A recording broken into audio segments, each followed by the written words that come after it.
দুটো চরমপন্থা। এক, আমরা আমাদের আমলের কারণে জান্নাতে যাব। দুই, আমরা আল্লাহর দয়ার কারণে জান্নাতে যাব।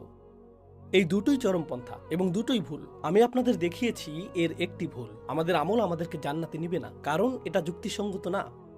আমরা এখনো আয়াতটিতে আসিনি। অন্য চরমপন্থাটি কি? আমরা কেবলমাত্র আল্লাহর দয়ার কারণেই জান্নাতে যাব। আপনি যদি এমনটা বলেন, তাহলে আপনার আমলের প্রতি গুরুত্ব কি হবে? সেগুলোর আর গুরুত্ব থাকবে না। আরে আল্লাহ তো দয়ালু।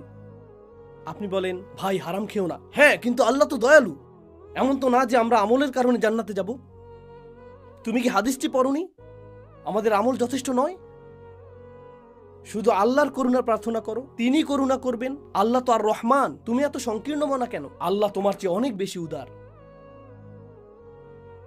এটা কি চরমপন্থা না যা বিদ্যমান রয়েছে? আমি নিশ্চিত আপনার এমন নির্বোধ কোনো কাজিন বা বন্ধু আছে যে এমন কথা বলে, তাই না?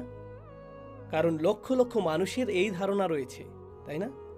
কিন্তু এই বিষয়ের সঠিক ধারণাটি আসলে কি? এটা খুবই সহজ।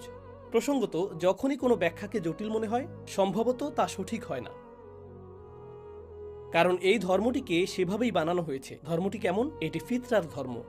এটা আপনার বুদ্ধির সাথে একত্ব হয়, এটা আপনার প্রকৃতির সাথে একত্ব হয়, এবং আল্লাহ যা বলেন তার অর্থের সাথে আপোষ করে না। এটা কেবলই সরলতাপূর্ণ ধর্ম। তাহলে বিষয়টিকে দেখার সহজ সরল উপায়টি কি?